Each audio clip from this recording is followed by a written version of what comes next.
yeah. Oh yeah. What's up, everybody? This is Dominic Good. D'Angelo, and I am here with one of a kind with RVD. And guess who's here? I mean, Yes, guys, guess who's here. it's RVD.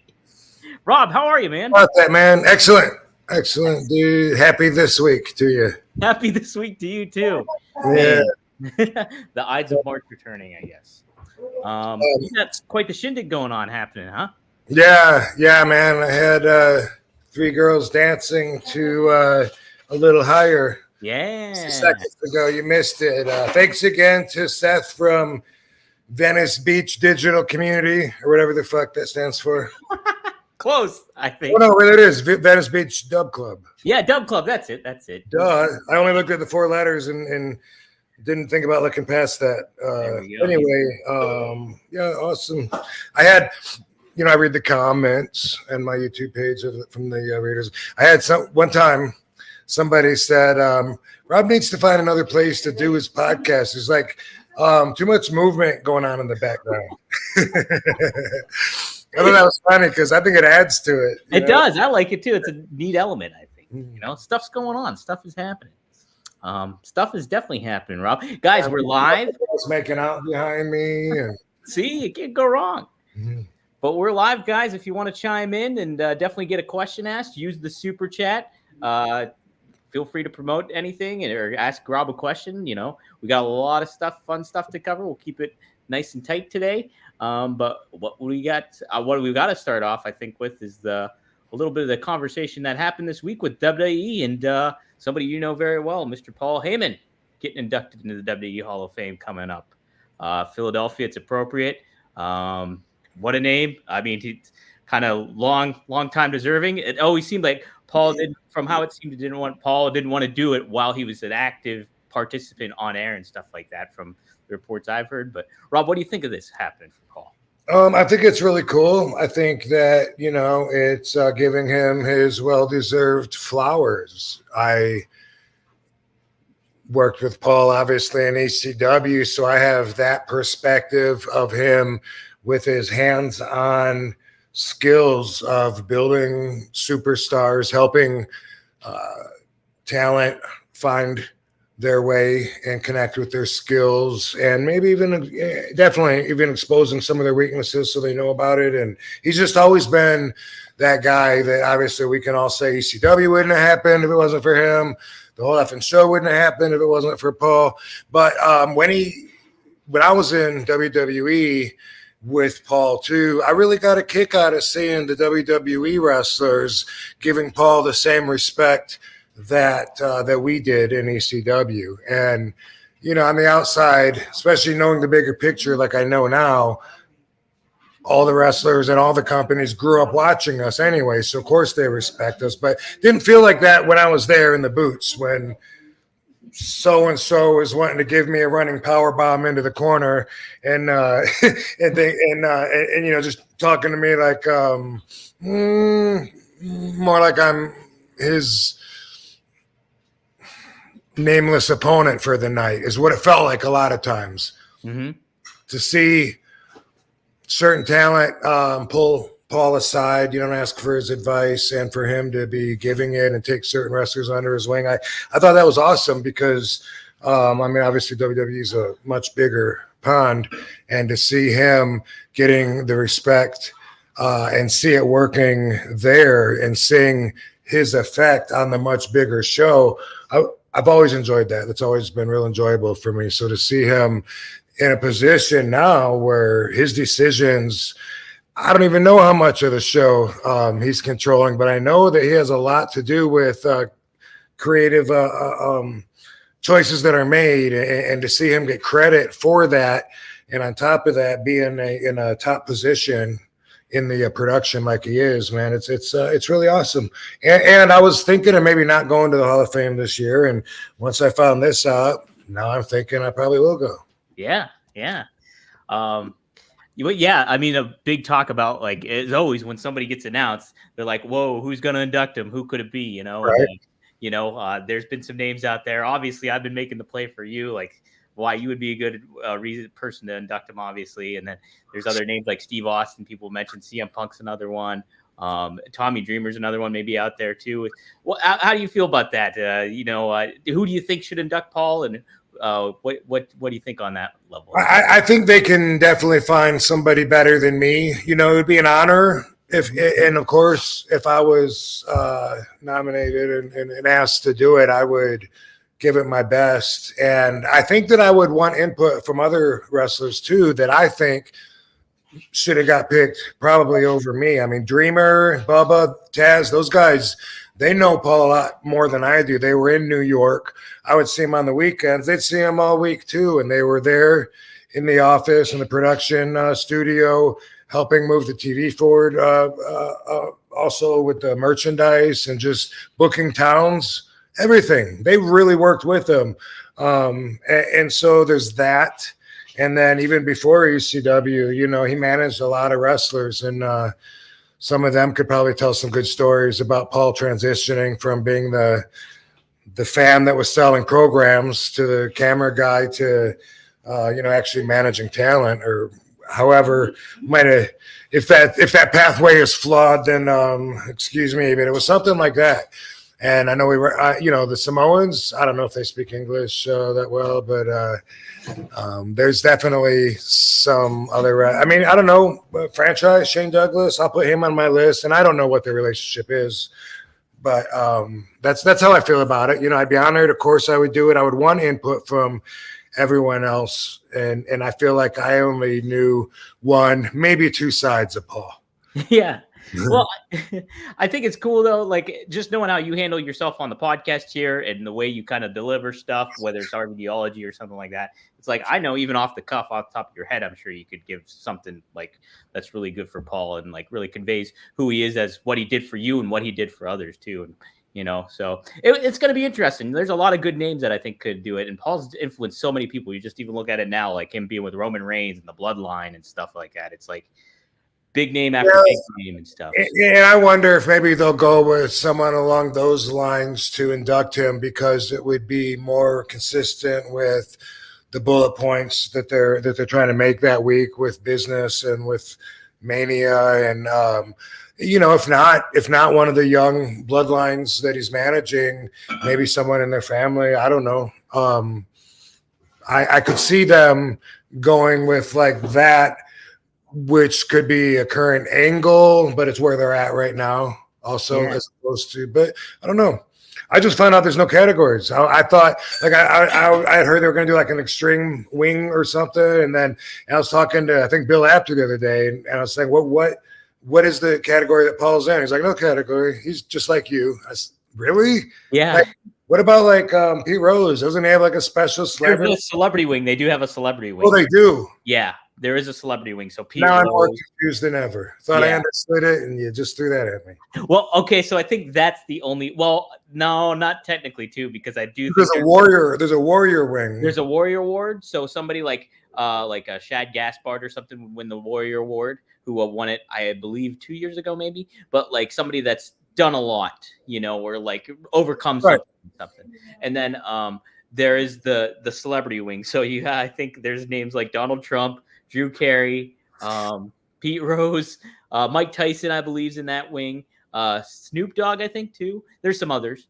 But so my understanding now is that wrestlers or I mean, I don't know.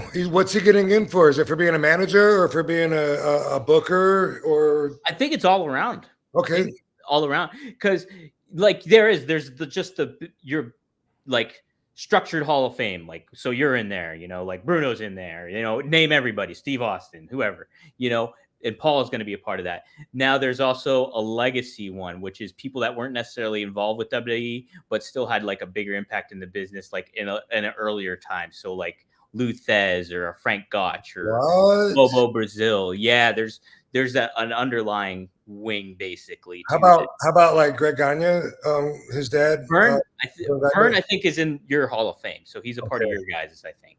Interesting. Yeah. So I don't know how they distinguish it between one another. Like Bruiser Brody's in the other one, you know, in the other wing, the legacy wing. And when I introduced the Sheik, maybe he's in the legacy one. He might be in the legacy one. I'll have to double check on that one because, yeah. Mm-hmm. So So, but yeah, there's a core one that all the names, you know, when they have their induction speeches or like they have a moment for them, that's the one Paul is going to be in along with you and, you know, other legendary. Cool. Well, it's great to see him get his flowers, and what an important man behind the scenes he is. Yeah, 100%. Jeez, all this. You hear everybody talk about him in certain ways and what he's done for them. And, you know, even you just mentioned it too, like the people that, you know, the younger talent that kind of goes to him. And like, I'm sure he's very proactive backstage and like kind of giving people input and stuff. Of course. Yeah. Definitely congrats to Paul Lee. Another name that's rumored, not announced. And I just kind of wanted to get if you had any good stories. We might have talked about him before on here, but Haku's another name like that's been thrown around for the Hall of Fame. And he's very deserving, one of the legit toughest guys in the business you always hear. You have any good Haku stories, Rob? You know, I all of my encounters with Haku have been very good, but I don't have any interesting stories. Last time I remember seeing him was at the Cauliflower Alley Club earlier. I don't even know if that was this year or last year because it's usually in April, but that's coming up. Anyway, several months ago, you know, whenever I see him, he's one of those guys. He's just always been made me feel like he really appreciated me and seeing me, and always happy, big hug, and so I've always looked forward to that when I see him, and I've always respected the hell out of him because of his reputation. You know, knowing that dude, you know, doesn't mind taking out 5 or 6 guys in a bar. The short way, not with high spots, getting right to it. You know, that's we all respect, I think, the guys in the business that are tougher and don't have to pretend and are more genuine. You know, so that growing up, he was awesome. He was King Tonga, and the Tonga Kid. They were a tag team. I remember reading in WWF magazine that Tonga Kid carried around a trampoline, a little portable trampoline with him, and that he would practice jumping on it in the dressing room. And that's how he got so high for his top rope splash that he would use. I remember believing that as a little kid, you know, wow, that's so cool. And then I ended up doing a pretty high top rope splash as well. But that's, you know, I don't have any stories or any like one-on-one experiences or anything like that. Yeah. It's like, yeah, I got to meet him actually. When was it? When I was in Tampa. He was there for like a Top Guy thing for ad-free shows, and he was back there hanging out. I got to introduce, so it was pretty cool. Very nice dude, super nice. Yeah. Have you seen the clip that's floating around of him on Dark Side of the Ring watching the Shockmaster? I just saw that last night. Yeah, it was like, man, it's so good to see such a genuine belly laugh out of him. We were all watching that last night, and I was like, I can't believe they're showing this dude Trip on the documentary, like of his dark side. Like that thing is living with him forever. Instead of just one spot, he screwed up. Like, man, that poor guy. And then Haku, like he just kept laughing and laughing so hard, you know, had me laughing. And then pretty soon it was funny, you know. Yeah, so genuine, and you could tell he'd never seen that before. Yeah, it was pretty funny stuff. Yeah. Another name that did get announced too is Bull Nakano. Do you have did you cross paths with her ever? Never. I didn't think so, but yeah, she I know she made a big kind of wave there in WWE in the early 90s when she'd fight Medusa one-on-one, and that's kind of where she got mainstream play, and then obviously in Japan a little bit, and then she went into pro golfing apparently too. So, but yeah, was she with All Japan Women? Yes, I believe so. I know she got her start there. Yeah. So pretty cool there. I'm intrigued to see who else. I'm crossing my fingers for Sabu. That's my number one. I'm hoping. Yeah, sure would be cool. And how many do they induct, anyways? I think it's like 6 or 7. Okay. Somebody in the chat might know. It's about 6. And we're hearing talk of 3 at this point. Okay. Yeah, so 2. Paul's confirmed. Bull Nakano's confirmed, and the rumor is Haku at the moment. So, okay. Those are the only ones kind of set up for now. So it'll be interesting to see how it all lays out, especially for a place like Philly, you know. man, the reception that Paul's going to get there, it's going to be pretty good. Yeah, those fans are going to be loud and boisterous and they're going to be very proud. Mm-hmm. You know, that's going to be heartfelt from all the fans in Philly. They're going to feel like we did this. Cool. Yeah. You know, because it's their support, their love, their energy that allowed ECW to thrive the way it did and to hit everyone across the world. And they're going to take note of that. They're going to feel it for sure. No doubt. Philly's going to be rocking that week. Yeah. What arena? Do you know what arena the Hall of Fame is in? Oh, I think it'll be at the Wells Fargo Center. Wells Fargo. Yeah, where the Sixers play and stuff. I think it used to be the First Union, right? I think so. I knew it was called something else too. Dang it, what was it? The Wachovia Center. I know it was. Yeah. Okay. Wachovia Center. But so it'll be there. I don't know how they do it now. I think they do it on SmackDown, like after SmackDown or something. They like coincide both of them together or something. So on Friday? Yeah, I think it might happen on Friday. I'm not super positive about that though. Yeah, well, right now, I don't know if we talked about it, but right now for me, I'm looking at a pretty busy week between signing for the 3 days at WrestleCon. I have a watch along Sunday evening somewhere for Mania. I have an appearance at Indigo Dispensary in New Jersey. I have a match at the ECW Arena with Mike Speedball Bailey. Very requested match.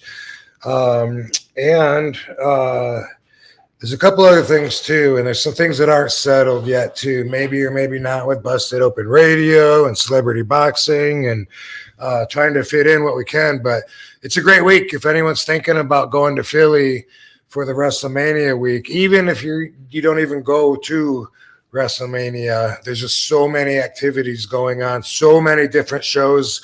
I don't know specifically about Philly, but in another town recently, I heard there was like 37 different wrestling shows in the few days leading up to WrestleMania, and they're all at different buildings. Some buildings will have 4 different shows during the day, and it's really cool. And of course, at the WrestleCon, you can meet all the wrestlers that are scheduled to be there.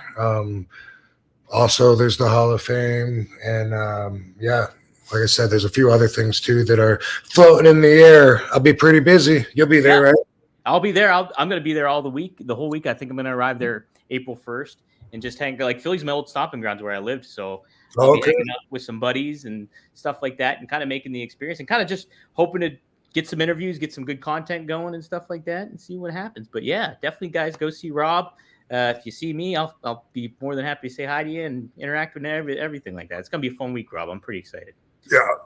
Mm-hmm. Lots of stuff before then too, and we'll get to that as well. Absolutely.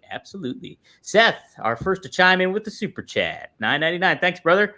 He said, Rob, where'd you get the inspiration to shave the back of your head? I've been doing the same since the first time I saw you rocking it in '97. It wasn't common back then, maybe just shallow and monks, he says. So where'd you get the inspiration to do that, Rob? Damn it. It's another one of those questions that I'm not really sure I can provide an answer. What's your PayPal, dude? I owe you $9.99. There you go.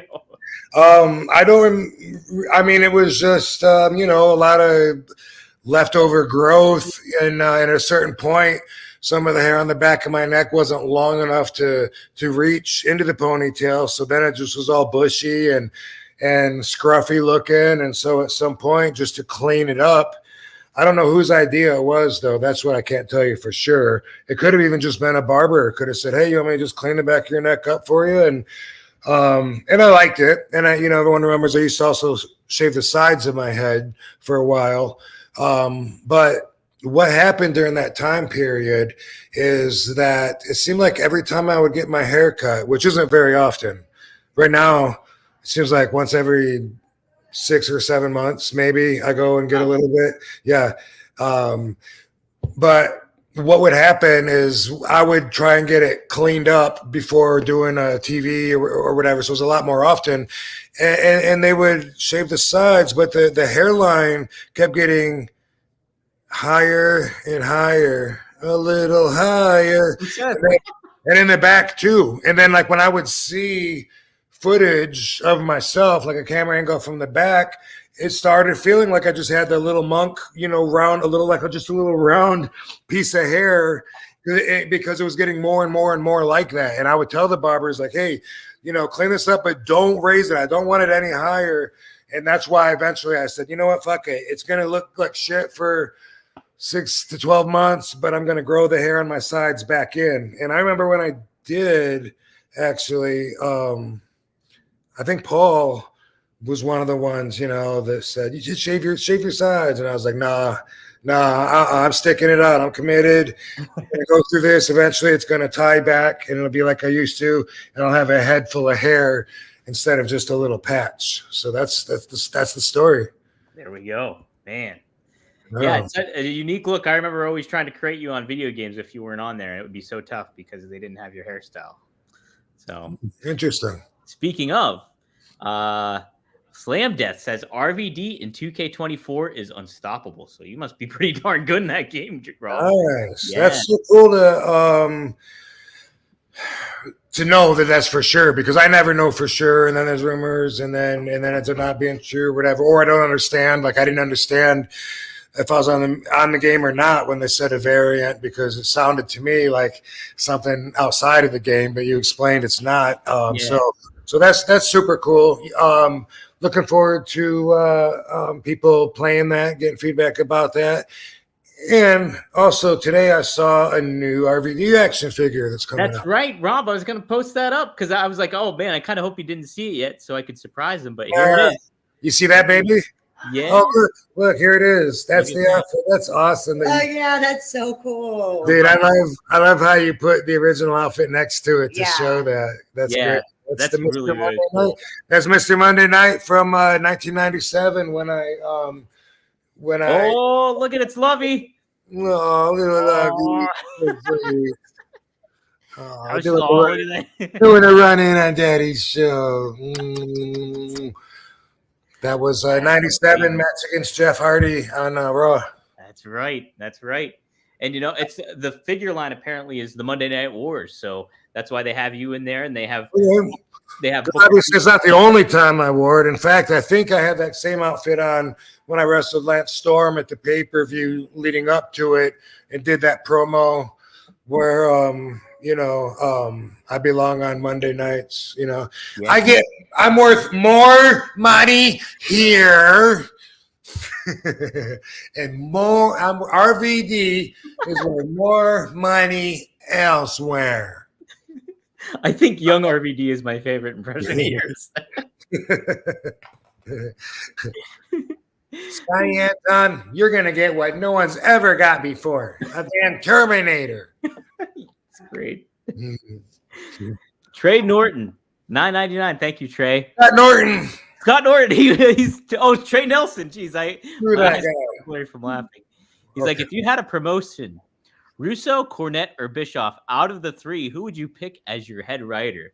Vince Russo, Jim Cornette, or Eric Bischoff, Rob? Well, I mean, without having anything else to go by except for just this information, if I had to make a quick pick, I would go with my good friend Eric Bischoff. Eric's the man. Yeah. He's so smart-minded with the business, and he does that show Strictly Business on ad-free shows, which is great, and breaks it down, doesn't pull any BS, or anything like that. He's just straightforward with it, man. Yeah, and he comes across in normal conversation as a very intelligent person, which helps. It isn't necessarily a detriment. It doesn't have to be that way in order to be a wrestling promoter, but I've always been impressed with him and always felt like he's a guy I could learn from. And I always feel like he would have the answer if I have a question, Yeah. Whatever the question is, He'd be there to help out for sure. I asked him, how do you get your IQ tested? And he was like, I don't know. And I was like, I just thought you would know because I would like to do that someday. And I was just thinking about that when I was looking at you because you're a brain. Did you ever take an IQ test, Rob? No, and I do want to. And I've looked it up online, and it seems like you can do lots of tests online, and they get quasi respect, from the IQ community. Like some of them say that, well, the ones online are BS, and other ones say they're like 99% accurate. I don't know. I would love to do that. Like, however, but one that's accredited so that I could show afterwards, this is what I got, not just 99 cents. I don't know, I mean, not just on some Google, hey, how smart am I? But yeah, I want to. If anyone listening knows how to get that done, that's been on my bucket list for a long time. See, that'd be sweet. And then you could, another moniker you have is Mr. IQ. Boom. I'm pretty sure I would be scoring a lot higher than some of my, I don't know if they're followers or some of the chirpers on Twitter. Some of the wrestling fans would expect. We'll put it that way. I'm sure I'd score higher than what some of the wrestling fans would expect. Let's leave it at that. Hey, there you go. I like it. M the Dawn, he says his IQ would be 420. Nice. Hey, and that's pretty good too, from what I understand. Yeah, that's pretty darn good right there. All right.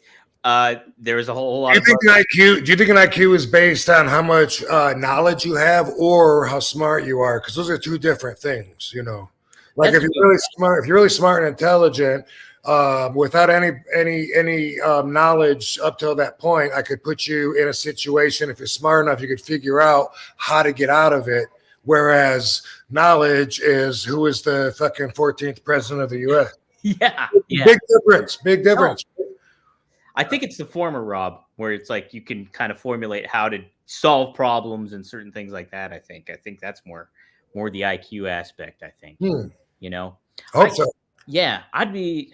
It should be, I think. Yeah, I think you should be able to be a genius and live in the woods. I mean, as far as that goes, I don't think you should necessarily have to have a photographic memory or have been exposed to information in order to be really smart. Right. I agree. Man, yeah. Now you got me intrigued. I want to almost take an IQ test. I don't think I would do very well, to be honest. I took an SAT. I took the SATs and didn't do very good on those. I know that much. I couldn't even spell SAT. Hey, so a lot of buzz that happened was AEW Revolution was this past weekend. Sting had his last match. We talked about that plenty of times on here. Pretty good send-off, it seemed. He ended it on his own terms. His son showed up and stuff like that. But a big takeaway from that match, too, was Darby's big leap. Did you see the clip of him doing that by chance? Jumped off a ladder and the heel brothers moved. One grabbed the other one and pulled him out of the way, and he crashed. Right, crashed through the glass. Oh yeah, looked like a pretty high free fall. It was very, very wild. Could use the parachute. Yeah, right. And then I don't know if you saw the aftermath, but his back slowly started seeping blood out, and everybody was like, "Yeah, it was bad." I was like, "Holy crap!" And all I could think about was, is Darby okay? And how is this affecting Sting's last match? And so it took me out of the match a little bit. But then it also kind of added to the story as what's Sting gonna do? So was it glass that he landed on, or so it was either sugar glass or whatever what's the glass they use for windshield? There's a certain name for it. Somebody was telling me I think Magnum was telling me today what kind of glass it was, but I can't remember what it's called. Either way, it didn't shatter like you would see. Do I have to know that to be a genius? Yeah, that's a good question. I don't think so. That's knowledge aspect. Is it bong glass? Bong glass? Yeah. What is it, guys? Come on. So another wild spot. And then did you hear too? He's climbing Mount Everest. Who is? Darby. No, I didn't hear that. Yeah, that's I don't know that much about that. I mean, I know that it is used often to mark a position of chasing the dreams, of going for it, and has the mystique of not everybody can do it. But I don't know. Is that something that is that something out of 100 people that only 3 people would survive, or is it something that anyone can do? I don't know. No, it's not. So it's last year there was a record set for the most deaths of people climbing Mount Everest. Okay. Oh my God. Okay. 18 people died trying to do it. 18 people. 18 people. Yeah. You know how many people successfully climbed it? That's a good question. I don't know. You know what? That's an IQ. That's an IQ answer right there, Rob. Yeah, I mean, I have to know that to have the full equation and Let me understand. figure that out. How many? I mean, it sounds cool, but I really don't know. But he's been training for it. People training for it because there's no oxygen up there, right? Yeah. Mm-hmm. Gotta climb. It's miles and miles up, probably. Right. I'm even gonna look right now here. Let's see. That's I don't know. Oh, and also, is it like one of those like where you gotta like rock climb to get to? It's probably not like a clear path. You can just take your moped up, right? I know, right? Yeah, there's nobody paved up a road there for you or nothing. Is it? I wonder if it's like where you gotta like throw a hook up and have a cable and have it hook into the side and pull your. It probably is. It's probably rock climbing. Yeah, it sounds like it would be. Sounds like a hell of a challenge to take and a hell of a feat to accomplish. So if that's what you're looking to do, then seems like a good choice. But maybe make it original and go upside down or backward. Yeah. Climb it with your hands, your feet first. Do it with your clothes on backwards. No one's ever done that. Nobody's ever thought about that. Right. Yeah. So apparently, there was 667 summits last year. Last year, I don't know if that means they completely climbed it or. Well, let's assume it means that. Okay. So 18 people died. They said 57% of all attempts by members were successful. So over half of the people that attempted it did it successfully. Just a little bit. So that tells me in order to go for it, you already got to be really, really prepared and one of those crazy people that can survive outside while getting attacked by hyenas during a hurricane. Those people, even just to attempt it, if over half of them are making it, that ain't your average Joe. Yeah.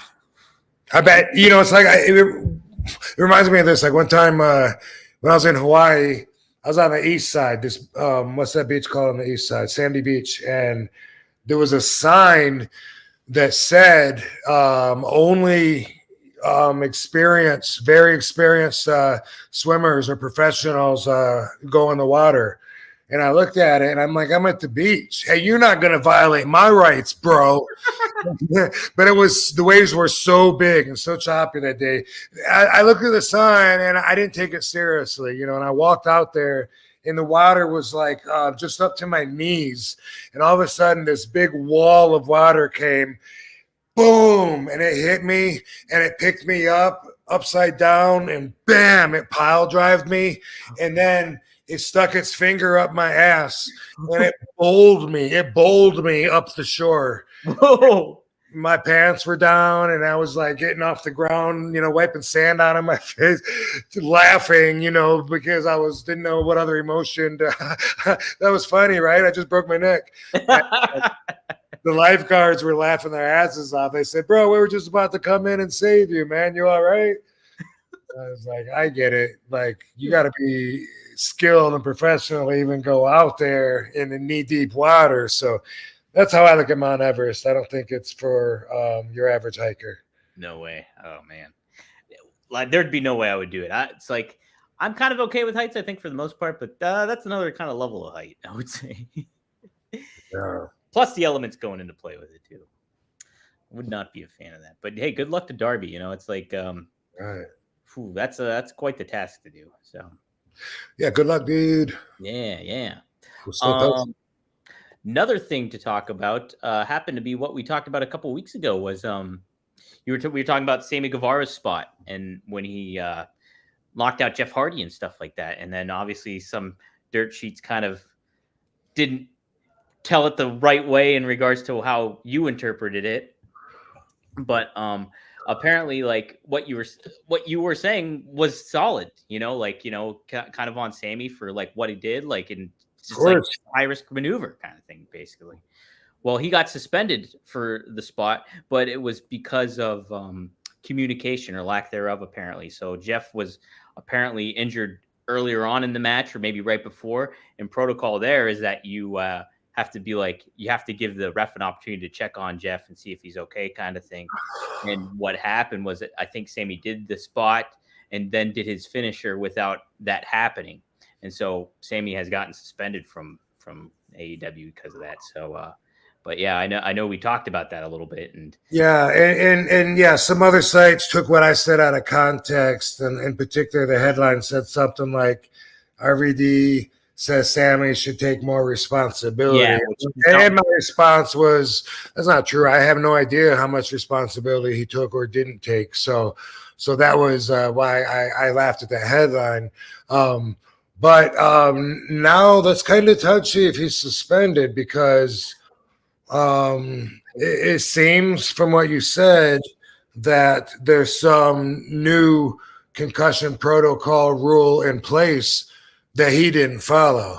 Something that I don't know of.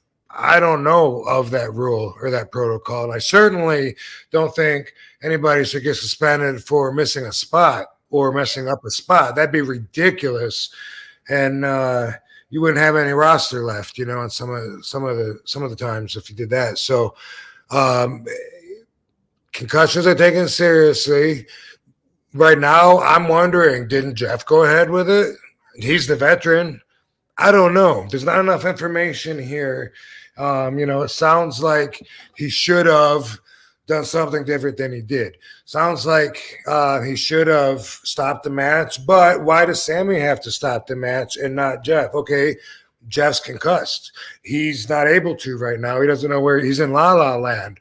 Okay, now that puts a lot of extra responsibility, not too much, not an unreasonable amount, but now if it's up to Sammy in that position to not only recognize and identify that Jeff is concussed, but to be sure enough to forget about where Jeff might be expecting him and to go to outside of the match help, meaning or the referee, but I meant meaning the ringside doctors or whoever, but to tell somebody else and to stop it.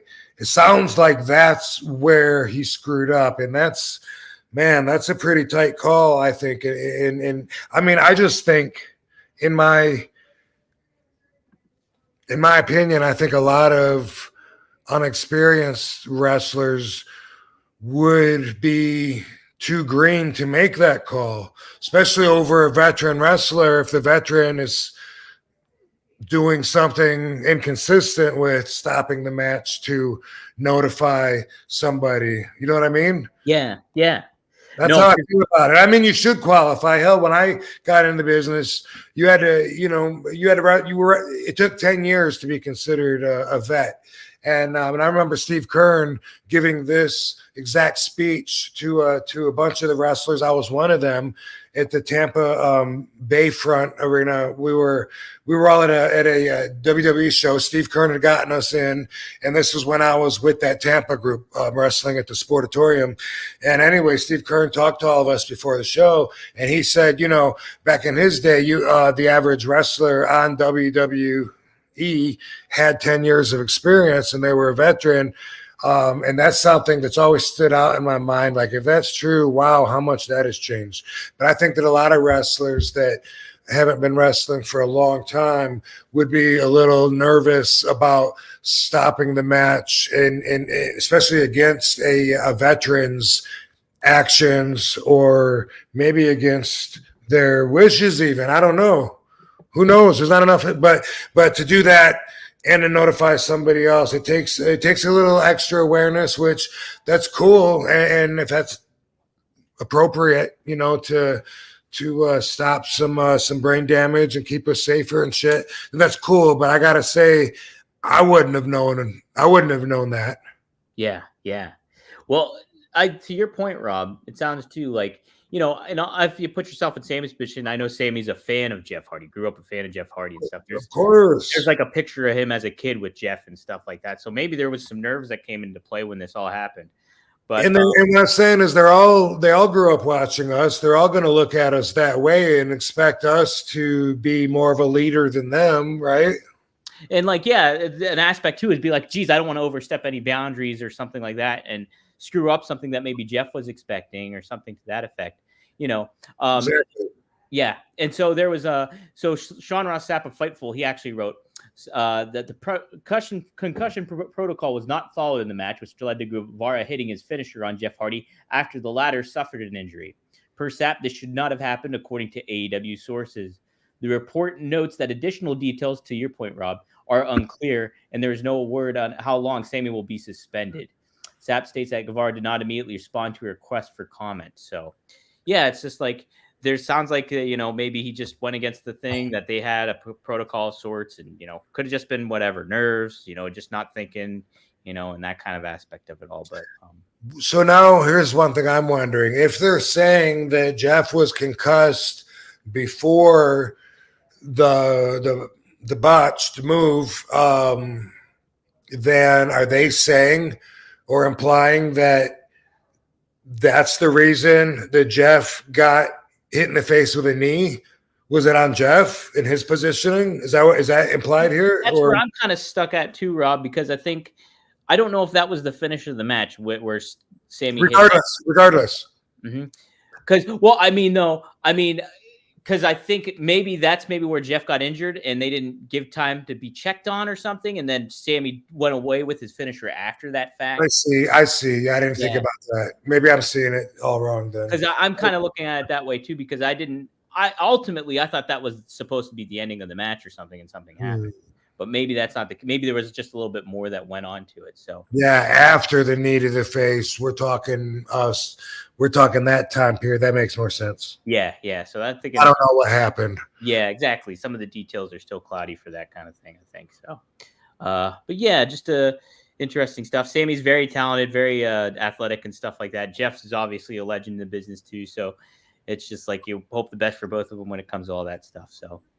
Yeah, when I did my return to WWE at the Money in the Bank in Philadelphia, 2013, they had added all the concussion protocols since I left. So I didn't know a lot of this stuff. They had sat the wrestlers down in classrooms and taught them stuff. Same thing with social media, but.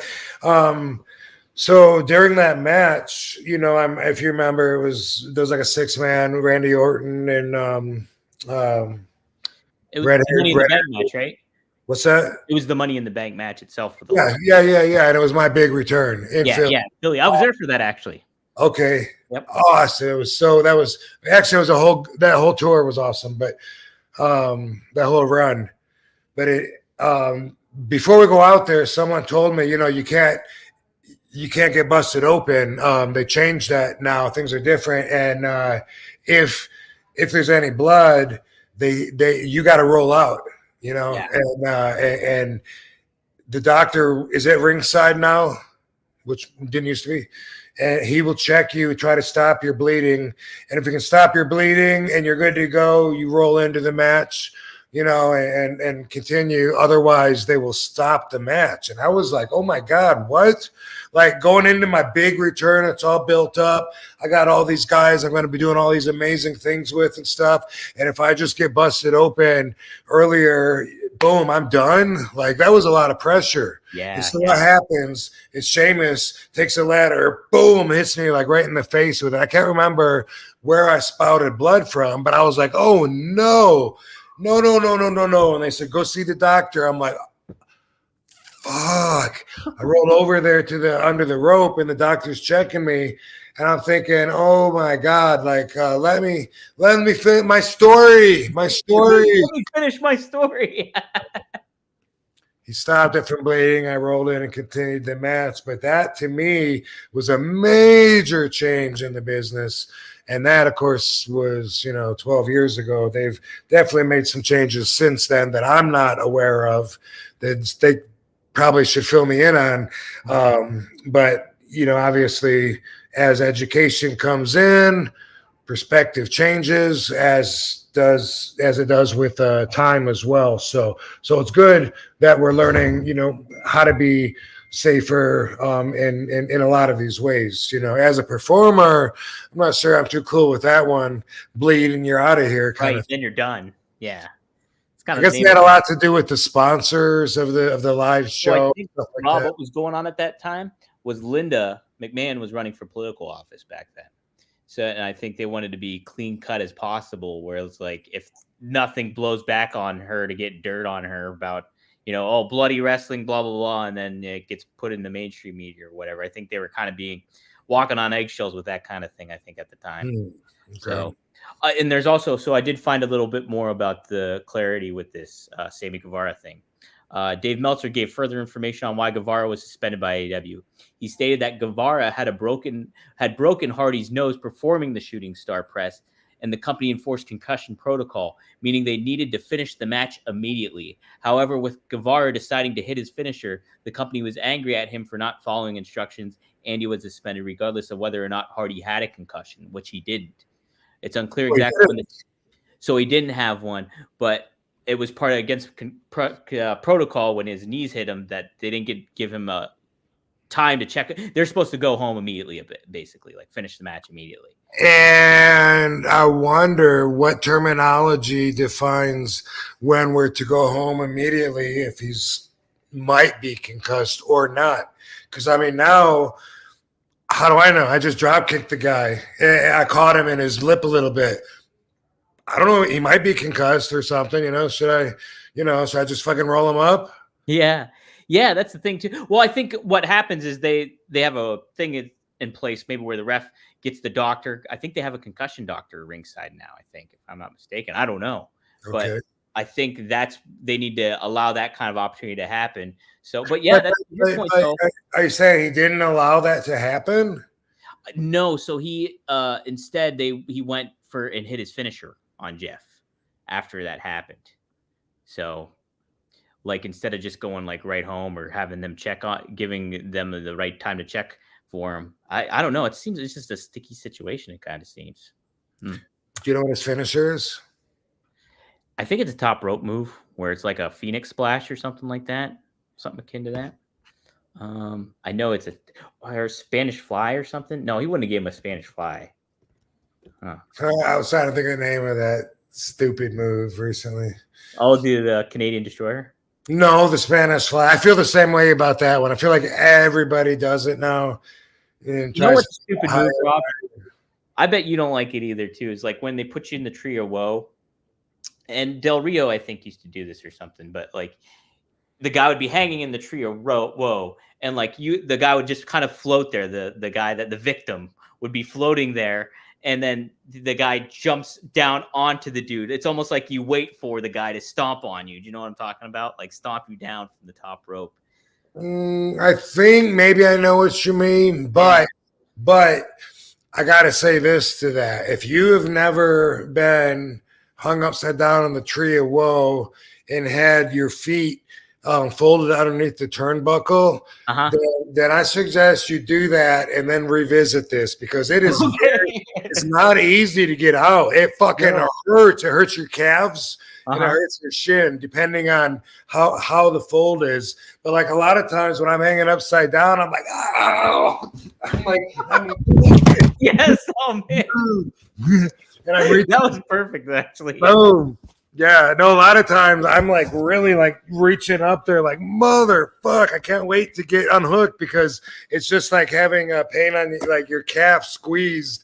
And sometimes, you sometimes somebody needs help. I don't know if I've ever actually needed help. I know I've been close, but I think that I've always been able to get it. But sometimes it takes a lot longer than I want to. Like they really have me hooked, and I'm up there, and I'm like, God damn it, just because the leverage, because the way all of my weight is pulling down on my leg is making my shin go up underneath the turnbuckle, and it's fighting me. My own leg is fighting me, and it hurts. So I just want to add that. I think if anybody that's wrestled in the chat room has been in a tree of woe and has never had it hurt, I'd be surprised, because man, that's like one of those things where when it hurts, it's like getting a cramp. It's that bad. It's like, oh, you want to stop it immediately. Yeah. All right, you sold me. I'm fine with it then. That looks tough enough for me. Like if I'm trying to escape out of that, and like your leg, oh my God, yeah. Baby, have you ever been hung upside down in the tree of woe? Yeah. Have you ever gotten stuck like that? No. Oh, have you ever gotten hurt? Like where it hurts your legs when you're tied up under it? Only after I just got tattooed. Oh, That happened to me recently because my ankle tattooed. they take it easy on her. She's a girl. She's the only girl in the class. Those dang trio woes, I tell you what. Trey Nelson chimes in again. Thank you again for the $9.99. Oh, little Lovey's got the zoomies. Love you around, going nuts. I love it when the pets get zoomed. Little Barbie, come here, Barbie. Say hi, Barbie. We got both doggies on this week. Look at both making cameos. Look at you act like you don't want to be on here. He's like, oh, not right now. I didn't know she had brown paws. I thought she was pure black. Yeah, she's got brown, and it's funny because they have like some opposite design colors. They're the same breed, so same breed but different colors. Adorable. Barbie's a whopping 12 pounds, and then and little one there is like 3.5 pounds. Yeah. Holy smokes, big kahunas there. Yeah. Our guard dogs. Your guard dogs. Trey Nelson, he asked, do you think today's product has too much no-sell and high spots to look to choreograph? Even the wrestlers on the mic argue like children on a playground. We'll ever see another attitude era? Lots to take in there, Rob. So do you think there's too many no-selling and high spots that look choreographed? And what do you think about people on the mic exchanges, people on promos lately? Right. Love you, baby. I love you, baby. Love you, D. Love you, Jennifer. That's awesome. Yes. I mean, what can I say? I did an interview with Bill Apter. I think this was the interview the other day where I was asked, it was either by him or maybe by someone else.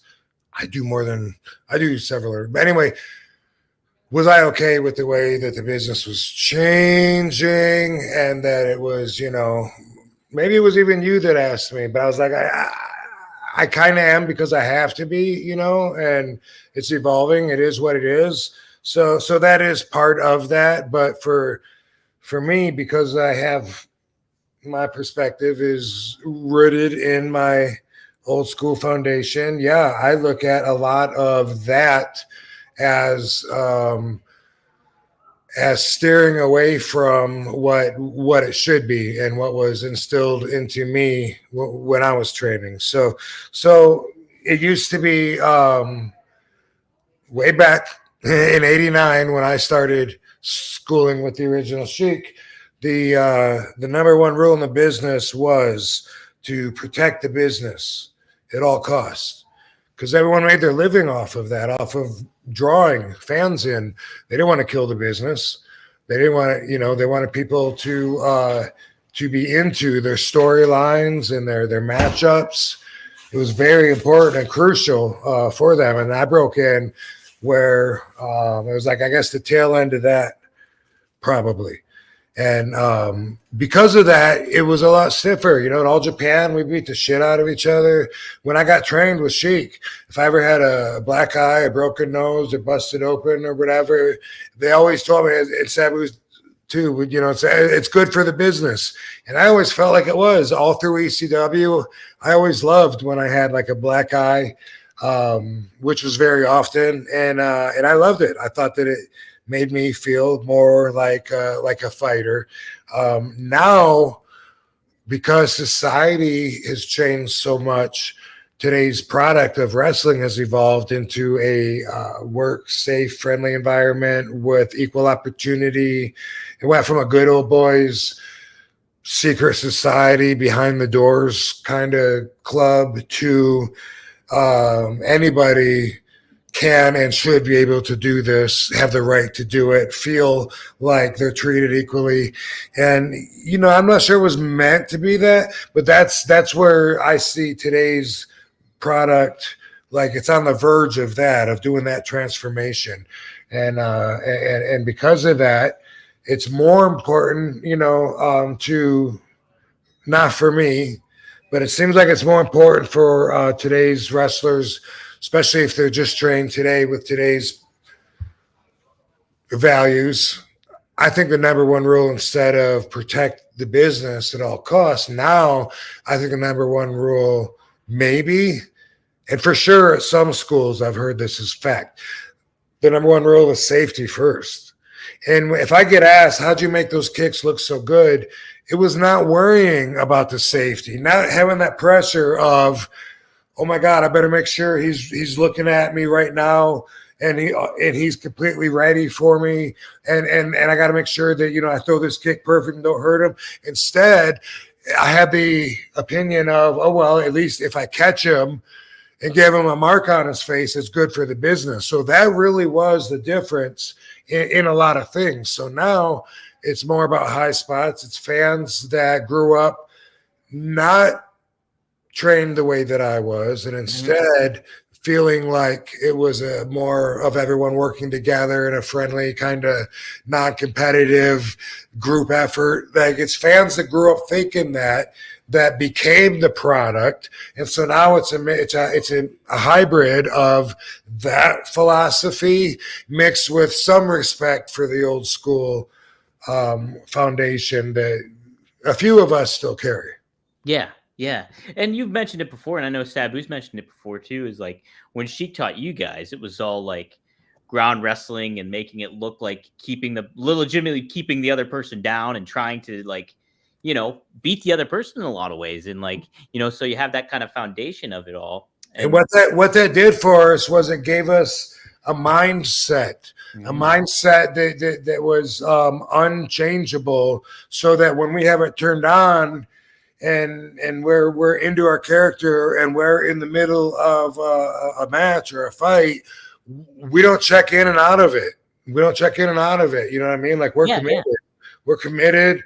There's no slow mode, and that's the kind of thing that keeps us from exposing things that are now right there for everyone to see. Like, okay, look, there's 15 people standing there with their arms up waiting to catch somebody that hasn't even gone off the other ropes yet, right? Yeah. There's not room for that if you have the mindset that I do. Yeah. If me and Sabu were in that group of 15 people, we'd be punching everybody around. Yeah. Bam, bam, bam, until the last second, and then we'd get hit by it, and then there'd be a reason to be on the ground. And it's not in the little things. It's in believing what you're doing, and the commitment and the mindset. It's not really just the little things, It's in believing what you're doing. And if they grew up not believing it, then they still don't believe in it, then they're gonna have a hard time convincing you as the watcher to believe in it. Yeah, great point, Rob. It's always a fascinating discussion too, and I know Kevin Nash on the latest podcast, they were kind of talking about it too, and he mentioned how it's like almost like wrestling today is tailored for those 10-second clips that people see, like people's attention span of 10 seconds, and that's what a lot of it seems to be tailored for. And to a lot of people's points, I think you've mentioned it too. It's like people see like these kids grew up like my age and younger, playing video games and seeing what goes on in the video games. I want to be like what it's on the video game. It's kind of not like that. I mean, a lot of times, let's face it, a lot of times it's like, boom, boom, a wrestler slams a wrestler down, let's say on a table. Walks down the hallway, waits in line for the elevator. Oh, elevator's full, I'll catch the next one. Next one comes on, ding, it opens up. Oh, after you, gets on the elevator, hits 3, goes up on the elevator, boom, goes out. Excuse me, how do I get to the bleachers? Oh, it's just, okay, thank you. Goes out, walks out there, and crashes through. And then the people will still pop for them, so they don't know that what they just did is the stupidest thing that's ever been done in wrestling. Yeah. Mm-hmm. You want to make sure those the stakes are always there, and you don't. It's just about the end result to them. They're not worried about protecting the business along the way because they don't think there's anything to protect anymore. But it still comes out in our art form, and that's the difference. Yeah, 100%. Jem the Dawn, thank you for the $2. He said, "What's the most extreme thing you did outside of wrestling, Rob? What would you say is the most extreme thing outside of the ring?" That's well. I'm gonna here. Here's what comes to mind because there's different ways to take extreme as an adjective and apply it towards different thoughts, different directions. And I'm thinking, extreme sports, right?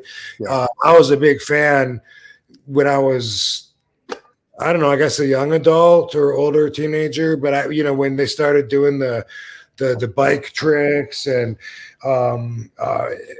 I got what was that skateboard? There was three things at first. I guess it was the motocross was the other one. But anyway, I just thought, wow, these guys are doing stuff that is stunts that I saw not Danny Katz, Johnny Blaze do in the Ghost Rider comic book. Yeah. He worked at a carnival stunt show and he would do these things that now have been like completely blown away. Back then it was like, whoa, he's going no-handed with his arms crossed on a motorcycle, doing a loop-de-loo and then jumping. Like, whoa. Can you imagine if someone did that in real life? And now, they've gone so far past that. But I would say for me, the most extreme thing that I've done is probably jump out of an airplane. I did it twice. I wanted to parachute and experience that. And I did it in Walterboro, South Carolina. And they offered a few different kinds. There's tandem jump, which means that your line is somehow attached to, no, tandem is you got a partner on your back, a coach with you, and you go down. Static line is somehow the cord is attached to the airplane. So when you jump, eventually it pulls the cord for you.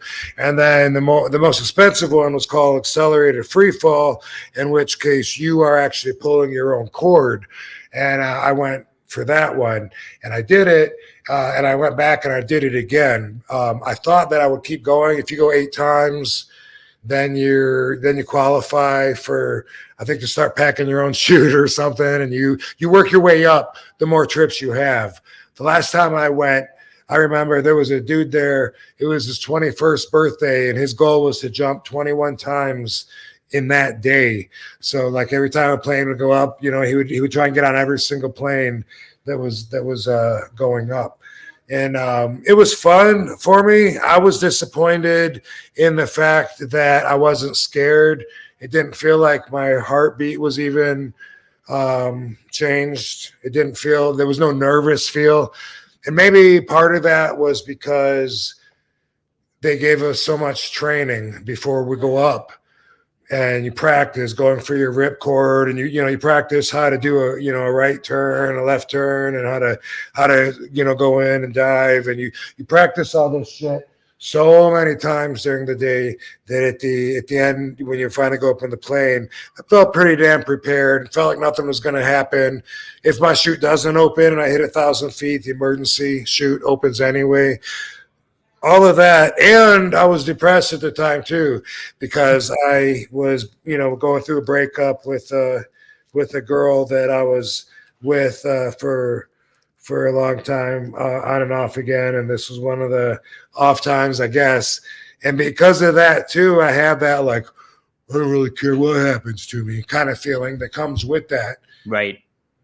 All that combined, I was out there like, dude, I bet my heart rate's the same right now. Like, I wanted to be like, and instead, I kind of just felt like, and you even got to practice after you jump when you're falling down, plummeting, you actually got like certain exercises you got to do.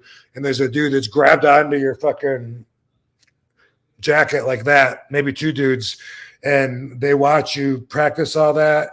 And then you get down. Oh, and then you got to look at your altimeter and read to this guy, 3,000 feet, whatever it is.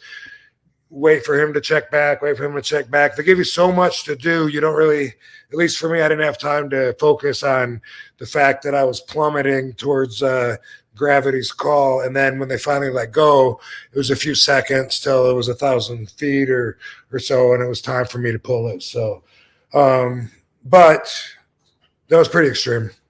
I would say so. Yeah.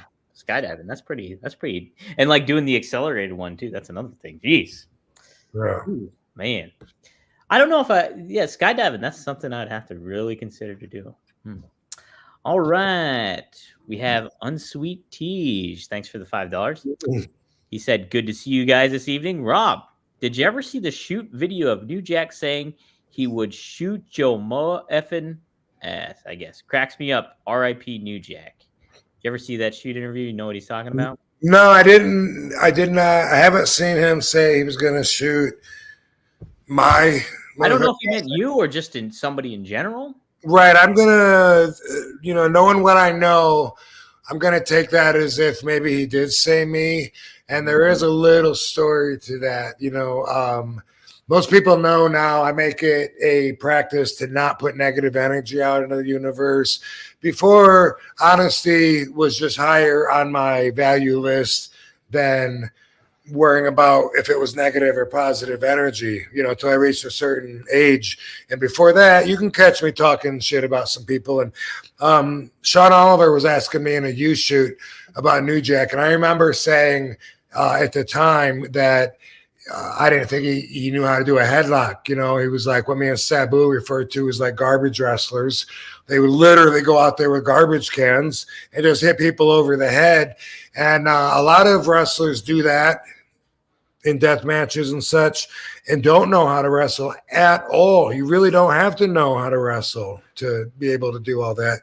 And at that time, I thought that of New Jack when I recalled my answer when I was asked during the interview, and that was what I gave. I said, that I didn't think he had that much, and I didn't respect him his energy either because he had a negative energy, and I think I've talked about that, but I've been around when he's been screaming like a gangster. One time that's really memorable. I'm not sure I was wrong on this one, for my feelings, but we were all in a hotel room. Normally I wouldn't be in the same room as New Jack, but maybe sometimes, but not normally. But we're all in this room for some reason in 97. I don't know, maybe 98. I was thinking these are two different times I just thought of, but Brian Pillman had just died. Mm-hmm. So I think this is actually not 2007. I'm talking about 90. 98, 99. Yeah. 98. I think it's 98. Anyway, we're in a hotel room and we're talking about it. The fact that the news had just came out and everyone's just like in the room, all the boys are just like, man, I can't believe he died. Damn, it was a really morbid kind of energy, kind of somber. Everyone was just like, God, he was just here. And then New Jack goes, well, good. I hope he is dead.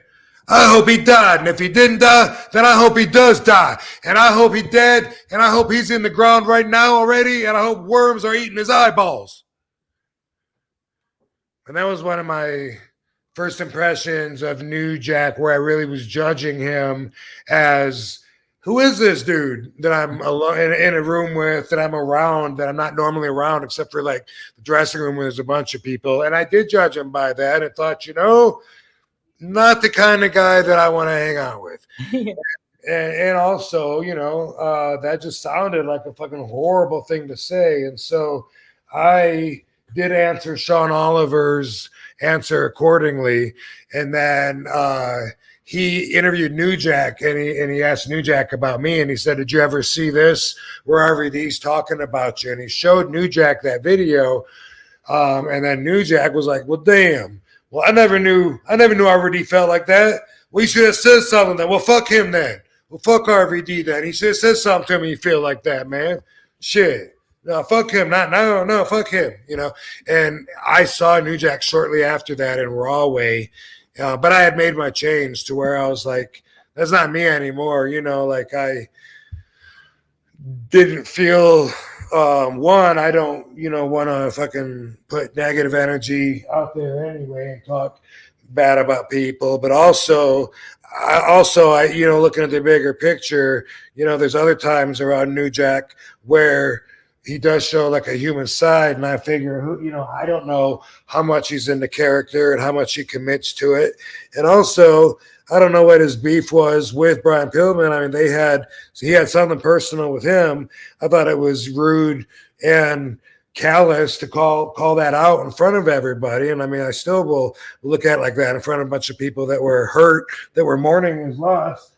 But either way, you know, I went up to New Jack, you know, when I saw him, and you know, I was just like, I could crush this guy. Hey, New Jack. Hey, bro. Nah, it's all good. And anyway, yeah, I saw him a couple times after that at conventions and just treated him like, you know, like, hey, he's just that dude that used to do that. Well, I don't know why he made those choices, but firsthand experience, he didn't do nothing to me. And really, like a lot of times, I feel like it's best to judge people from that. But that was my firsthand experience, was hearing him say that. And another time in Boston, after he gimmicked that kid, sliced that Eric Koulas kid open, his forehead. Yeah. He was in the back, New Jack, while everyone was trying to get him out the back door so he didn't get into trouble with the cops and shit. And they were saying, dude, you fucking boom, woo, woo. Hey, man, no, seriously, bro, the kid is fucked up. He said, good, man. I hope he die. I hope he fucking die. And that was, you know, like 97, like my first year, or within my first, you know, 12 to 18 months of ECW. So I was like, that was the New Jack that I knew. So that's who I was commenting on. Yeah. Maybe he might have said something about I'm going to shoot you or whatever. Maybe. Yeah. I don't know. Jeez. Yeah. But yeah, like Brian Pillman. Yeah. He passed away. It probably was late 97, Rob, because it said October 5th, 1997 is when he passed away. So probably just a tail end there. But yeah, craziness.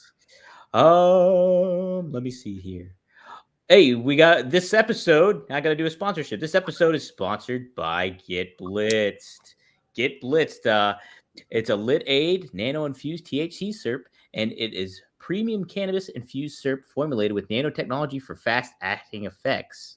It stands out with its advanced nanotechnology formulation, which allows for quicker onset and enhanced potency compared to regular THC syrups. It can be mixed with your favorite beverage, such as soda, tonic water, juice, or used as a drizzle on food for a delicious cannabis experience. Guys, it is legal in all 50 states. It's by Mickey Ray Sinatra and Courtney, based out of Maryland. So if you're in the Maryland area, you can get it there. But you can go to get-blitz.com right now and use promo code RVD to get 15% off. That's 15% off all your whole order of it. And they have packages you can get, or you can get single bottles. Plenty of different flavors, from cherry to key lime pie to, I believe, pina colada. There's a whole lot more too you guys can check out. So go to get-blitz.com and use promo code RVD to get 15% off your order. Check out getblitz.com. So thank you, Get Blitzed. All right. Rob, something else that kind of tied into what we've mentioned before about you making, when you left WWE, like was it 2007 you made your leave? Was it in it? Okay. Yep. Okay. So Mercedes Moné, who's a hot free agent right now, a lot of people are speculating she's going to show up. Is hot. Yeah. Ayo. Showing up at Big Business potentially next week at AEW. She was asked about when she walked out on WWE back in May of 2022. And she said, that's a big question. That's a big, big question. I really believe not only in the universe, but I believe in myself and a higher power of light that comes over me. Something inside me told me that I needed to go and do this and stand up for myself. It was a very hard decision because wrestling in WWE has been my whole life. People don't know, it's been my whole life. It's the hardest decision I've ever had to make in my whole life, but it's the proudest. It's crazy because I would not be sitting here living the best version of my life and getting to be everything I've ever dreamt of. And more. It makes me so excited because that moment changed my whole life for the better. I'm so thankful for that moment. I'm so proud of myself. I'm so proud of Trinity, who is Naomi in WWE, of just how strong we were.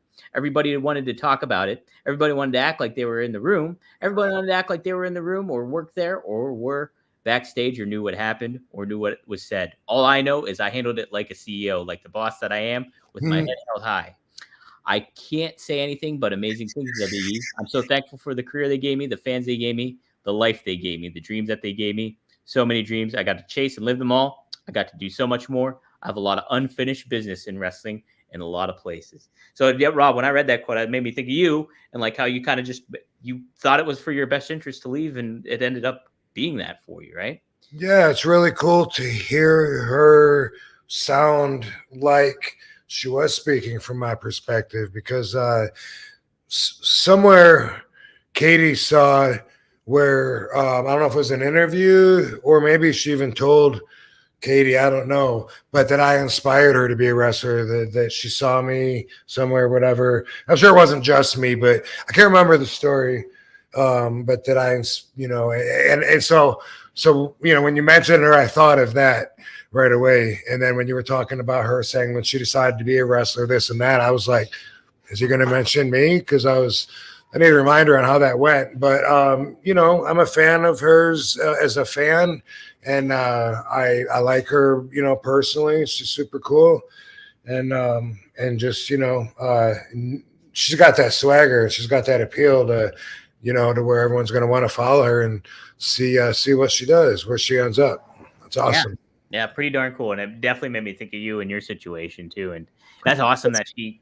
Once you got a brand that people really care about, man, it carries over. And, put enough time into your brand, it'll carry on, longer than your flesh will. Mm-hmm. Yep. 100%.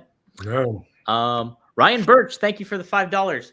He says, great comment about catching wrestlers earlier. I appreciate it when a wrestler is getting pinned and isn't staring at the ref so they can kick out. So that's another aspect that he. Yeah.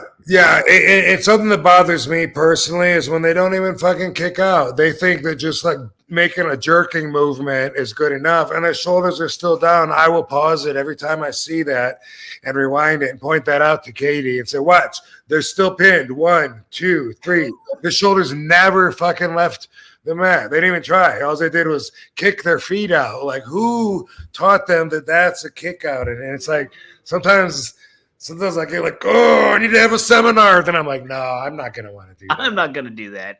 Yeah, but there's really no platform to reach all the talent and share with them what I could share with them that would help them. At least, well, when, like she said, like Mercedes said, the universe will provide a time and place if it's ever organic and meant to be. But as far as like teaching people and stuff, I don't think I have the patience, and I really don't want to reach people in the business by talking outside of the business like this, Mm-hmm. So that's the paradox there, or the complex situation anyway. So, but that bothers me though. Yeah, they look at the ref and they watch, and then half the time they're pinned anyway, and I'm like, why did the ref not count 3? Right? Yeah. I also heard William Regal when he did his podcast. He would talk about how putting the effort into pinning, like, is something that a lot of wrestlers don't do. Like, you may have to make it look like you're kind of pinning the guy, and he'll make note of a lot of that when he sees that not happen too, when there's just a casual pin. And sometimes you'll have a cocky pin to tell the story, but then other times you just there's no reason for like not having a good pin. One time after, this is when TNA, the first run through there. So this is like 2012. And Bruce Pritchard was there in Gorilla. And when I walked back after my match, and I mean, he'd been there for a long time too, long time. Yeah. I walked to the Gorilla position, which is when you walk by the agents, producers after your match, and he says, Rob. And he calls me over, and I'm like, oh my God, someone's going to actually say something to me, because nobody ever gave me any feedback about anything when I was there, which is one of the reasons that made it, one of the easiest jobs ever. But at the same time, like I just, like I said, I had both runs in TNA. I have no idea how the office felt about their investment in me. But anyway, Rob, you have something to say about my match? I went over there. He goes, Rob, after you did the Rolling Thunder, when you covered him, you put your hands on his shoulder instead of just like laying across him. I said, yeah. He said, yeah, and you were like pressing down on his shoulder with your weight. I said, yeah, I do that every time. He goes, I just want to point that out that I saw that. That was cool. I appreciated that, that difference. Yeah. he meant it as a compliment, but then when I walk away, that just showed me that he's never ever seen me ever do a cover after Rolling Thunder, or at the end, even after a Frog Splash. Basically, it tells me that he's never watched me or paid attention, because I always do that. Yeah. I've had heat from some keyboard fans saying that's disrespectful to not hook their leg, like for the fans and stuff. And yeah, somewhere I got along the line of when I lay across them, I put all my weight like on their shoulder to try to hold it down. And yeah, he meant it as a compliment, but it came across kind of insulting, because I'm like, dude, you're looking at that monitor every match I've had for the last 12 months, and you just noticed that tonight. But dude, like, I like that too. Like, yeah, making sure sometimes, like, I think hooking the leg is not as disrespectful. It's like, if you keep the pin down on the shoulders, that's where you got to keep it. Yeah. Whatever, you work the way you work. Whatever, I don't think everyone should do it the same anyway, but I'm trying to hold them down to get the cup, to get the win. That's it. Jem the Dawn chimes in again for the $2. Thanks, Jem. He says your water spitting promo on Triple H was hilarious. Thanks, dude. Yeah, I got a lot of that's one that goes down in the history books, I guess, because fans will always find the meme and post it, talk about it. Yeah. I think it was a combination of who I was picking on, making fun of, and also the fact that of what I was pointing out. Okay, you spit water. Ooh. Yeah, that was fun. Yep. Okay, Rob, we'll close out with this stuff here. Something I was kind of making note. I was like, probably look to see what happened on this day in history, like, when it comes to like when the podcast drops. So we drop every Monday at 4:20 p.m. Guys. So if you want the episode, go on Premiere. That's when it drops. We'll drop early on Premiere, but every Monday at 4:20 p.m. we drop on podcast feed, all podcast feeds, and we'll drop on rvdtv.com too. So check them out there. And So on this day in history, which will be March 11th, it will be on Monday. But on March 10th, 1993, is when Dino Bravo got killed, and his mafia ties that he had. He was found shot dead home while watching hockey in Vermont-Laval, Quebec. He was shot 17 times, it says, 7 in the head and 10 in the torso. Though there were allegations that he's involved in a cigarette smuggling ring, it was never officially proven. Rick Martel, a fellow Canadian wrestler and friend of Bresciano, which is Dino Bravo's real name, believed his popularity in Montreal area had upset some members of the mafia. Bresciano, a nephew of the Montreal crime boss Vic Cotroni by marriage, may have been linked to Cotroni's organization. In the days prior to his death, Bresciano confided in friends that he knew his death was imminent, like it was coming, and Bresciano's murder had never been officially solved. Rob, were you kind of fascinated by that aspect, being a mafia fan, and then obviously this Dino Bravo, a notable wrestler? Absolutely. Yeah, absolutely, dude, for sure. And I like Dino Bravo even as a fan. I remember him setting the bench press record. The world bench press record was like 705 pounds or maybe 712. Both of those sound right. I saw a guy with my own eyes bench over 900 pounds recently in front of me, and I went back. And I remember when the world record. I said that to him afterwards. This was at the Mr. Olympia. I don't know if I've ever even put that video on yet on my YouTube page, but I have the footage. I think I still have to edit that. Damn it. Doing it this week. Definitely. So many plates. 910, I think, or 908. But anyway, he was a fan afterwards. He's like, can I get a picture? I'm like, bro, what the? I said, do you remember when the world record, when Dino Bravo did like just over 7? And he was like, yeah. And he's like, he's just, fanboy. And, look at can we do another one? And anyway, that was impressive as shit. And that was a big part of my fandom, the years that I grew up watching it. Jesse Ventura only helped 2 pounds worth when he pulled on the bar because he's got expert fingers. But yeah, I had to go back and visit that one time when I was like, wait a minute. I'm like totally fascinated by all the mafia history. Dino Bravo got killed by the mafia. I need to go back and like really dive into that and see what, you know, how that relates to the world that I know now.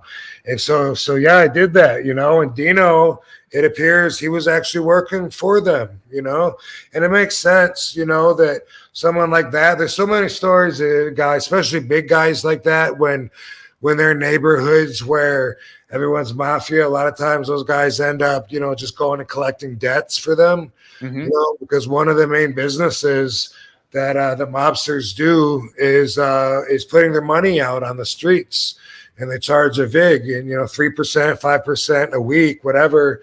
Put $1,000 out there, and if someone has to pay you back $200 a week every single week until they give you the full original $1,000 back, you can make a lot of money with that. But how do you get them to pay you? And you need people like Dino Bravo to go shake them down, you know, and hey, don't make me come after you. You every Friday you need to be there paying them your fucking vig. And Dino did that for a while. His uncle was Victor Catroni, who was the boss of the Montreal mafia. The ownership went back and forth from the Rizzutos to him, and they're related as well, the Catroni and the Rizzutos. And the Rizzutos, you know, they worked with the American mafia, with the Bonanos, and so they're a lot more known in our history than the Catronis. But up there, man, that was the boss, and it seems like Dino got into a little bit of trouble, from what I understand. There was a warehouse full of untaxed cigarettes, and he was trying to make some money on the side, middlemaning a deal, and the pickup didn't happen in time, and the product stayed in the warehouse a little too long. So when the pickup was there, the cops were already there, and everyone got busted. And I also heard maybe a little cocaine got introduced into the whole equation. And you know, he was. I think it's fair to say he was an associate, and he was doing some mafia work. And then boom, after that bust, man, they must have just figured that he could bring everybody down, because that's what they do. Anybody that has information, they seem to whack them out so that they don't get in trouble. They hire you to go do a job, and you do it either because you're hired or out of respect, out of your commitment and love and patronage to the family, everything, and you do it, the job, and then if someone gets busted, then boom, they cut the line off right there, and you got to die just so that they don't get in trouble. I mean, that's how they operate. Just like with a lot of people know the movie Goodfellas. Everyone gets whacked there because of the bank heist. Everyone that had any information, Frank Burke, who Robert De Niro plays Jimmy Conway, that's based on Fred Burke, and he whacked everybody that had any knowledge of it so that he wouldn't get told on. And it's just like, it's just, you know, it's such a God complex in perspective to have everyone's lives in your hands like that, and to figure that wiping their lives out is worth saving yours or just extending it for a little bit. And then sometimes you end up going to prison anyway. And then do they regret it? Do they feel like, well, damn, I guess I didn't have to kill those 13 people anyway. It didn't even do any good. Gee whiz. Crazy. But yeah, so yes, Dino Bravo, man, I saw him live lots of times. Saw him at the Kellogg Center wrestling, and he was part of WWE right then when I was like, man, I want to wrestle, and I was going to every show that I could. Yeah. Oh, man. What a dude too. He was only 44 when he got killed. And on top of that too, he claimed that it was 715 pounds was the record. So okay. That's at least what I read on the internet. So take that for what you will, guys. His aunt was married to Victor Catroni. Yeah, because it was his uncle-in-law, apparently, is what they were saying. But man, holy smokes. I know they did a Dark Side of the Ring on him. I got to watch that. I think that'd be pretty fascinating. Yeah, it's good. All right, Rob, your day in history, actually, in 2002, March 11th, it was Monday night, and it was a Raw. You actually tagged with the Hardy brothers the Hardy Boys, to take on the Dudleys and William Regal, and you guys won the opening match there. It was in Detroit, Michigan. So there you go. How about that? Right on. Sounds Yeah. like a good match. Sounds like a darn good match. And that was actually the night too. The main event was the NWO. So Scott Hall, Kevin Nash, and Hulk Hogan took on The Rock and Steve Austin in a handicap match. So pretty big time there for WWE going on. Yeah, a lot of big star stuff happening on there. So there you go. Little moment in history for you there, Rob. So there we go. Yeah, see, Seth says IQ tests are 100% reasoning and problem solving. I wonder if he knows where you get it done. Like, what do you do? Can you get a IQ hookup? Do you go to a primary doctor and get a referral? How the fuck does that work? How does it work exactly? That's a good point. Jeez. I tried to look it up in the phone book, but I couldn't spell IQ. Dang it. I think it starts with a C. I don't know. I want to thank Layla. She's been chatting a lot in the chat too, chiming in. And Layla. Hey, tying in the Goodfellas there. You don't want to hear me sing. That's all I do. If you had to do karaoke, Rob, one song you had to pick, what would it be? I can't imagine having to do it anyway. Yeah, it's in some wild circumstances. Do karaoke. I remember when I was like 23 years old, 24 years old in Japan, and sometimes they'd hand the microphone to me when it's going around, and I'd feel the pressure, and it was like Bobby Duncan Jr. used to like doing On a Sing Horse I Ride, Bon Jovi. Oh yeah, Bon Jovi, Dead or Alive. Went to Dead or Alive. Bobby used to love singing that song, and I remember when sometimes they would hand it to me. Dude, this was probably the same time that I went skydiving because same breakup, same girl. But I remember when I'd get the microphone, I would change all the words, and say, "She's such a whore." What was I doing? I should have known. I shouldn't have been screwing her. I was just like trying to make people laugh and but that's never been me. I don't know. Isn't that weird? Like they want to I don't know.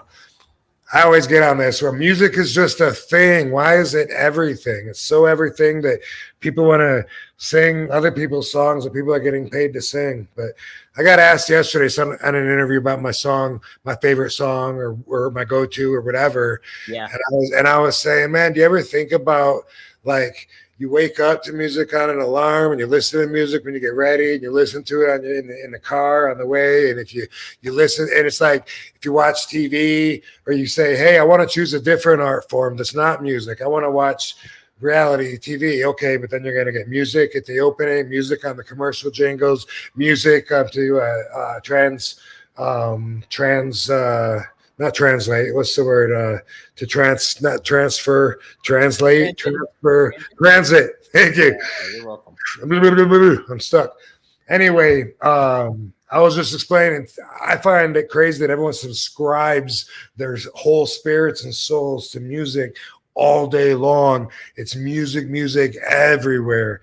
And so, anyway, I just thought I'd bring that up because I was saying that yesterday, and he seemed to understand me. I'm like, I don't expect everyone to agree with me, but it's weird. And it's like, to me, going and doing karaoke with other people is like, that'd be about as fun for me as, I guess, mud wrestling in a bikini. Mm-hmm. That's okay. It's okay for girls, but not me. Yeah. I know some people, if I get enough booze in me, I will do karaoke. But do you understand what I'm saying about like music isn't everything? Let's say it's an art form. Yeah. Pick any other art form. How can you get there without music? You can't. It's part of every other art form too. Yeah. No, I don't want to listen to music. I want to watch wrestling. Okay, but obviously there's music while you're sitting down, music while they come out, music.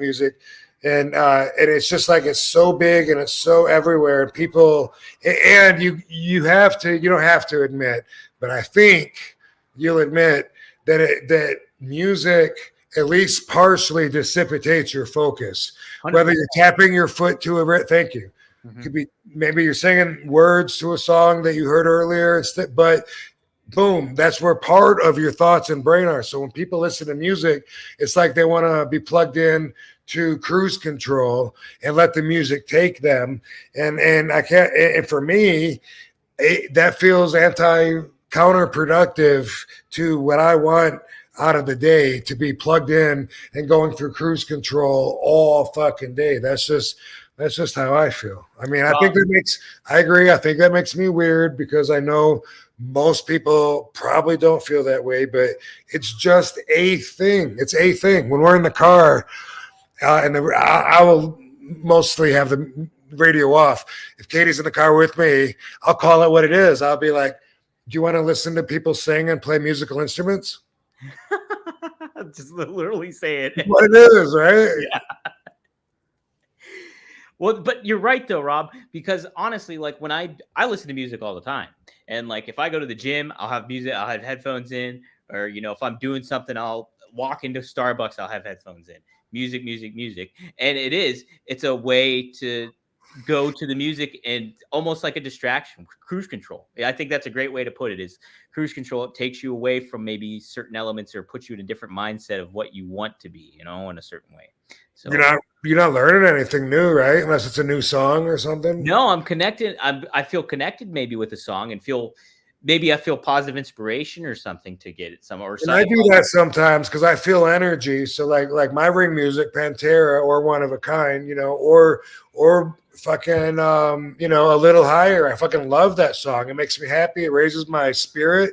So I feel the energy and shit, but it's such a small part of my chosen day. Like I don't like to go to concerts. Mm-hmm. And I haven't bought a CD since I was probably fucking 18 or something. And it's just, it's one of those things, that sets me apart. So I think too, it's almost another level when you're able to do stuff like in silence, like you live with your own thoughts, you live with your own mind and what you bring to it. So if you're working out or whatever you're doing, if you're just working out in silence, I tip my cap to people all the time that are able to do that. I think that's pretty darn cool because it's tough to kind of get yourself motivated or whatever you need to do sometimes with that stuff. So one thing that I'll hate, and I'll say this since Katie's not in the room, it's like if she's like singing to the radio or something and like I'm trying to talk to her and she's got to finish the lyrics to that paragraph first or whatever before she can pay attention, even though it's something she's been listening to for 10 years or whatever, and I'll be like, what time do you got to go to such and such? And she'll be like, it will be on your back and you don't know that's whack. What? Yeah. Never mind. Just forget it. We'll talk later. Speaking of Seth, he chimes in again. Thank you, Seth, for the 10. Yeah. I'm a fucking 1099 at the end of the year. How about it, huh? You can be very high IQ, but without knowledge, wisdom, and discipline, you'll still be a fool. Humility is the best indicator of overall intelligence because it requires all three. Wow. Ooh, you gave us like a riddle or something, huh? Yeah. Well, I want to know how you get it tested, though. That's really, like, I don't know if someone could just put it in the chat room or something, but I really don't know. And I've Googled it, and you can pay to do it online. But I just feel funny, like, if I was, like, bragging to people, like, dude, I scored a fucking whatever. And they were like, oh, yeah, where'd you get it done? I was like, online. Yeah, paid $9.99 on the internet. That is legit. I don't know. I printed out the certificate. Right? Yeah, exactly. And they should do that at college or something, maybe, right? They should. Yeah, I bet you there's got to be a way where you can get like a good one. Would you go out of your way to go and actually take it like at a physical place or something? Yeah, absolutely. Yes, we should figure. Probably be better somewhere else than home. Just like if I'm writing or something, it's hard to do when I'm in my comfort zone. Right. No, I'd definitely be interested in seeing that. I bet you would do good on it, Rob. This is not a super chat, but this is a cool one. Anybody that wants to bet against, we can take those wagers too. That'd be fun. We'll take some wagers. Put them in the super chat. Wager them out. Bears Bound 80809 says, Dom, out of all the podcasts there are, you truly have the greatest spot being the host of Rob's. This is seriously the most informative podcast in wrestling and life in general. Grateful for you. Jennifer. Awesome. Sweet. Right on. Very cool. Yep. Good stuff. There's another very cool. Yeah. Fucking and that's good. I guess that's who'll stick around is people that like hearing life advice and stories and everything that we bring. It's like for those who are interested, we do it a little different here, right? We do. We cook things up a little differently around here. We have a different recipe. So cool. Yeah. Rob, did you have an RVDology? You want to just wait till next week? We can do that. Whatever works. Well, let's go. Let's do some of these plugs that we keep forgetting about. Yes. Okay. Yeah, that's right. Jeez, oh man. Thanks for reminding me, actually. Okay. Yeah, Rob, so you sent me this last week. Talk about that a little bit. Okay, yeah. So this is my friend that he's my friend from Amsterdam, and he wrote this book on the whole effing couple, RVD and Katie Forbes. And is that all I sent you? Was that you sent me for the book itself? I believe. Okay, because there's a link to order it. Oh, you sent me the link. What I will do is I'll screenshot it on there. So when people can see it, and I'll link it in this week's episode too. Okay, cool. Yeah, whatever we can do to help them out. I haven't read it, so let me know if you get a chance to read it. I'm learning just right now. Like I was this many years old when I really started to understand artificial intelligence. Oh yeah. I think most likely that was what he used in this book because, he's not an expert on Rob Van Dam and Katie Forbes, but there's just thumbing through it. There's a lot of stuff in there and it wouldn't have come from his firsthand knowledge. But he did do an interview with me and an interview with her and then put that together with this book. But man, I had another friend, Joe Clark, we did Headstrong together. And he's been on the show. Yeah, so we've talked about some ideas, like a reality show with me and Katie. We talked about some ideas, and then he sent me this huge email, and he said he ran this stuff through AI and came up with this pitch. I had no idea what he was talking about. Like, I just didn't know. Yeah. And now I'm starting to understand because I was playing around with it a little bit, and I had no idea this AI actually has reasonability and thinks and has decision-making power. And I had no idea. I thought it was reaching and just bringing me articles that it could find online. I didn't know it was rewording them and talking about those articles in another perspective that didn't even exist until we started this conversation. And it's like blowing my mind. I can't wait to learn more about it, especially how I can learn to use it to help me in my life somehow. Right. Yeah. It's wild. I'll see stuff you'll see like descriptions or something or YouTube descriptions or whatever it may be, certain things, or even like artwork or whatever. And like people input this stuff in the AI and then it produces something. Sometimes I know I've seen on your Twitter, Rob, sometimes people do AI art of you and stuff like that. I've seen and stuff. So well, I have seen like some mafia videos and I didn't understand the whole thing, but I knew that it was AI doing the narration because one, the voice sounds robotic with the speech patterns, and also it would be a little repetitive and it would mispronounce names, and I knew, and I didn't like because it was repetitive, it's too much. A lot of those are. Yeah. But I didn't realize how they were being put together and what people were using, which I guess is an app or whatever, and then saying, hey, fucking do all this work and tell the story. We want to talk about Al Capone in the 1920s and tell us everything you could. And it reasons, and I know I'm the last one, so everyone listening already understands it and stuff, but I'm fascinated with it. And I've had a couple people tell me that they use it, and I'm like, I got to use it. I don't know how yet, but I didn't get it. I did not get it. Now I want to watch every movie on AI, including that Will Smith one. Yeah. I haven't seen it. I don't know. Now I want to. I'll go back and watch it.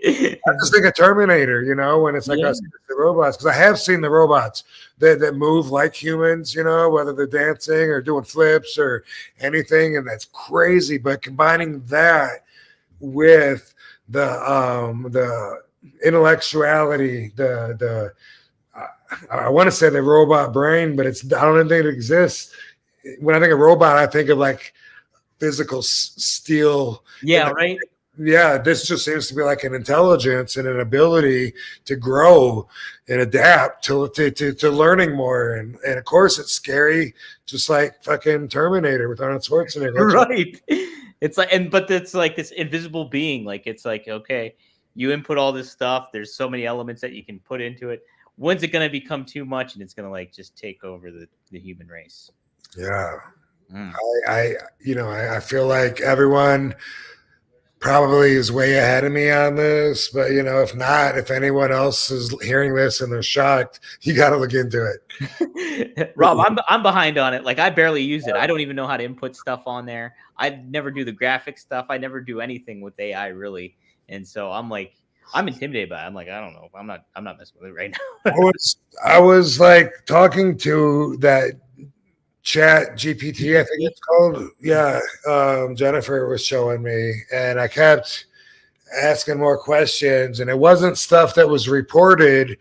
It was like, you got to do some homework and find out for me, Yeah. I was like, I said, did Marshall Caifano and Johnny Roselli cross paths in a timeline in Las Vegas? And then I went through, and it was saying, that this, blah, blah, blah. And then I was like, can you elaborate on that and say specifically, like, what reports are, chronologically listed when Marshall Caifano was here and what reports listed when John Roselli was here? And, man, it was like talking to a person. It wasn't just spitting the facts back like it was finding an article and giving it to me. It was reasoning with me and saying, it's hard to conclude that they were for sure, although it's likely at some time that their paths would have crossed since they were both there, in the 50s and the early 60s. And it was like, I was just like, I'm talking to a robot. I'm baffled. I'm baffled too, Rob. Yeah.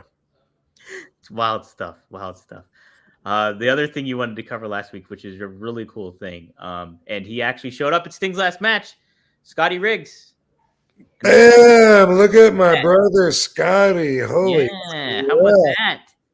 So yeah, that was like 6 months, which is a really, really quick dramatic change, and he's working with DDP. Scotty was living in his truck. I was keeping in touch with him, man. He's a proud dude.